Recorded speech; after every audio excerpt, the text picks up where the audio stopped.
Teman-teman media yang saya hormati, hari ini saya bersama Ketua Dewan Pembina Partai Golkar, Sekjen, Bendahara Umum, Pak Adi sebagai Ketua Umum dan Pak Yaya sebagai Ketua Steering Komite dalam Rakernas pertama kepengurusan DPP Golkar 2024-2029. Alhamdulillah tadi pembukaan sudah kita lakukan, diikuti oleh semua pengurus DPP Partai Golkar yang berjumlah 129 orang, kemudian ada 102 anggota DPR RI fraksi Golkar dan 38 provinsi dan seluruh organisasi sayap baik yang didirikan maupun mendirikan melakukan Rakernas. Rakernas ini tujuannya adalah bagaimana kita menerjemahkan hasil-hasil keputusan Munas bulan Agustus kemarin dalam bentuk program bidang yang kita akan sosialisasikan nanti di tingkat provinsi. Yang kedua, menegaskan kembali dalam forum Rakernas ini bahwa positioning Partai Golkar menjalankan keputusan Munas yang salah satu keputusan pentingnya itu adalah selalu pada garda terdepan untuk mendukung program pemerintah Pak Presiden Prabowo dan Wapres Pak Gibran Rakabuming Raka dalam berbagai aspek, baik dalam asta cita menjadi 4 prioritas utama maupun di aspek-aspek yang lain. Dan itu juga Golkar akan memikirkan tentang bagaimana kita membuat satu reformulasi mekanisme sistem politik ke depan yang baik, yang cost-nya tidak mahal, tapi juga melibatkan masyarakat dan tidak mengurangi substansi daripada nilai-nilai demokrasi itu sendiri. Saya pikir itu teman-teman semua yang saya mau sampaikan. Silakan kalau ada pertanyaan.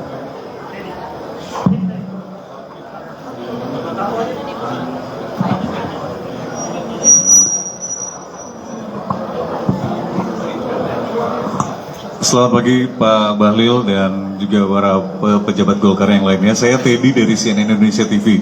Pak, mencermati tadi pidato Bapak di dalam ada yang menarik. Bapak mengatakan menganggap Bapak sebagai ABK sebuah kapal, nahkoda sebuah kapal, di antara kader Golkar yang lainnya sebagai ABK. Tadi Bapak bilang mengharuskan para ABK ini sejalan seirama dengan arahan ketum. Jangan sampai ada yang loncat dari keluar kapal, meninggalkan kapal yang mungkin oleng karena terjangan ombak juga. Itu analoginya kemana Pak? Apakah ada Bapak merasa kader Golkar ini ada yang tidak seirama dengan arahan Anda sebagai ketum? Ini terkait dengan kebijakan Bapak. Terima kasih. maksudnya tadi itu, partai itu selalu kan dinamis. Jadi pasti arahan ketua umum partai manapun termasuk Golkar, yang pertama akan dihimbau itulah kesolidan, kekompakan. Tidak ada maksud lain. Jadi partai Golkar ini supaya kuat, harus programnya apa yang diputuskan di pusat lewat mekanisme pengambilan keputusan itu harus betul-betul diterjemahkan dan dijalankan di tingkat bawah, terutama pada program pemerintah. Jadi Golkar dalam mendukung pemerintah itu harus seia sekata antara DPP, DPD 1, DPD 2 dan seluruh kader. Karena program pemerintah itu tidak hanya bisa diimplementasikan di pusat, tapi juga harus di provinsi dan di kabupaten. Itu maksudnya. Jangan terjemahan lain ya. Bagus itu. Gitu.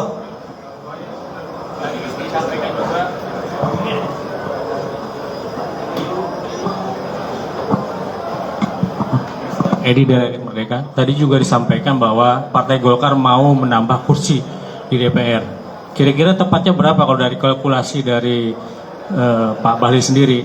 Golkar di 2009 akan berapa kursi? Ya, inilah fungsinya Raker ini untuk membahas itu.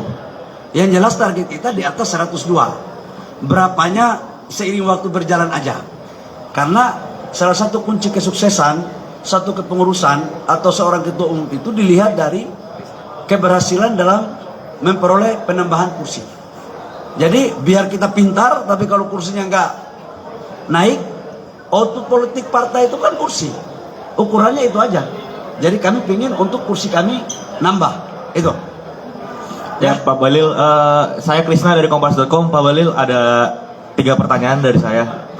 Pertama, soal isu reshuffle nih Pak, yang disampaikan oleh Pak Presiden pada tempo hari lalu, bahwa memang Pak Presiden ini akan ada menteri-menterinya, jika menteri-menteri yang tak seirama dengan berjalan dengan dia bakal keluarkan karena memang itu tidak mementingkan rakyat menurut beliau. Nah, pendapat Pak Bahlil di sebagai menteri Pak Presiden ini seperti apa, Pak? Karena Pak Bahlil kan juga ada di dalamnya. Apakah memang benar pernyataan Pak Presiden terkait ada menteri yang tak seirama dengan hal itu? Lalu pertanyaan kedua, Pak, soal pemotongan anggaran nih, Pak, 70% di kementerian-kementerian. Nah, Pak Bahlil menilai itu seperti apa, Pak? Karena adanya pemangkasan anggaran 70% itu. Lalu yang ketiga, Pak, soal isu anggaran IKN diblokir, Pak. Pak Presiden kan juga itu kan dari zamannya Pak Jokowi ya, karena memang mengingat juga Golkar juga mengikuti akan hal itu. Nah, tanggapan Bapak nih gimana, Pak, soal anggaran IKN yang diblokir seperti itu? Terima kasih, Pak. Ya, yang pertama menyangkut dengan apa yang ditanyakan tentang hak prerogatif presiden. Jadi gini, menteri itu diangkat dan diberhentikan oleh Bapak Presiden. Karena itu adalah hak prerogatif presiden. Jadi semuanya diserahkan kepada Bapak Presiden. Jangan kita mengomentari atau bertindak melampaui batas kewenangan. Karena itu kewenangan mutlak Bapak Presiden. Itu satu. Yang kedua adalah sudah menjadi sebuah keharusan dan kewajiban, apa yang diperintahkan oleh Bapak Presiden harus dilakukan oleh pembantu Presiden. Menteri itu pembantu. Menteri itu pembantu Presiden. Jadi memang harus diterjemahkan apa yang menjadi program arah kebijakan Presiden. Jadi semuanya diserahkan kepada Bapak Presiden. Namun kami DPP Partai Golkar, karena kami anggota kabinet kan di Golkar ini ada sekitar 8 menteri, 3 wamen, 1 gubernur Lemhanas. Kami yakin dan percaya bahwa Presiden tahu betul tentang kualitas daripada kader-kader Partai Golkar. Karena Partai Golkar ini kan gudangnya para kader pemimpin bangsa. Dan tahulah, biarkan jangan kita mencampuri, mengomentari, apalagi menganalisa berlebihan tentang apa yang menjadi hak prerogatif Bapak Presiden. Tapi kami yakin Golkar insya Allah semua baik-baik saja. Karena apa?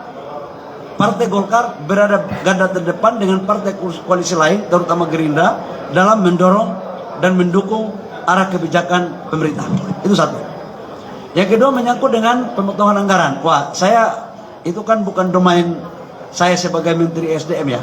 Itu silakan aja ke Menteri Keuangan, bukan saya. Kalau ditanya tentang mineral batu bara dan minyak, ke saya. Kalau LPG ke saya, ya.